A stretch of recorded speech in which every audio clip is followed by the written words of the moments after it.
The Mini Cooper hatch is a true original, whether you choose 3-door, 5-door or convertible, combustion power or the full EV variant. In this guise, the 4th generation F66 series version and its F65 5-door counterpart have become smarter and more sophisticated. The F66 3-door and F65 5-door combustion models ride on a different chassis to the Chinese-built 3-door only J01 full electric version. Those combustion units are much as before.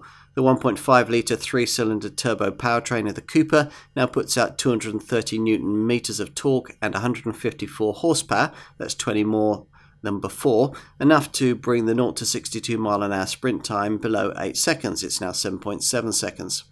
The 2-litre 4-cylinder turbo in the Cooper S, meanwhile, now gets 300 Newton meters and 201 horsepower. That's 25 horsepower more, which gets it to 62 miles an hour in 6.6 seconds. If that's not quick enough, the 3-door and convertible versions get a top 228 brake horsepower John Cooper Works version. As for the electric model, well, there's a choice of 2 variants.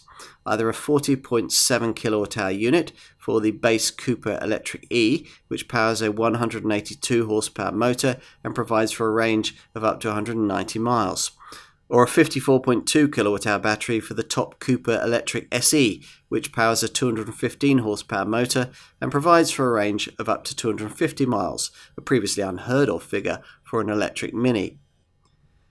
Minis are always fun to drive, and whatever its chosen powertrain, this one's no different.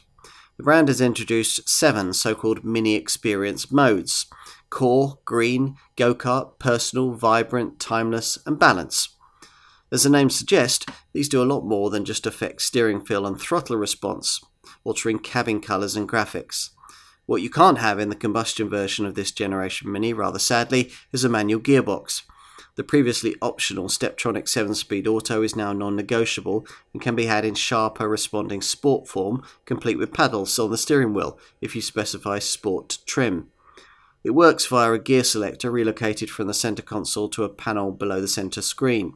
One thing this combustion Mini can offer that the electric version can't quite replicate is really agile handling, because the petrol model weighs an awful lot less.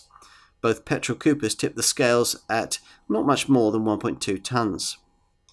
At a glance, the combustion 3-door hatch model looks identical to the electric version, but there are exterior differences, apart from the grille not being blanked off.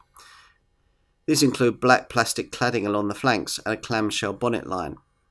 There's virtually no differentiation over the electric model inside though. As with every Mini, the cabin's centrepiece remains a familiar large circular central display, here 9.5 inches in size. Now though, it's the only one. There's nothing to view through the redesigned steering wheel except the new textile trimmed dashboard panel, though a head-up display can be specified. The minimalist fascia is largely shorn of buttons, and the gear selector has been relocated to a toggle beneath the central screen, rather nauseously now known as the Mini Interaction Unit. You sit low, which adds to the promised sporty feel, and the previous round vents are replaced by slimmer ones. The seats lack the previous model's adjustable thigh bolster, but remain decently supportive.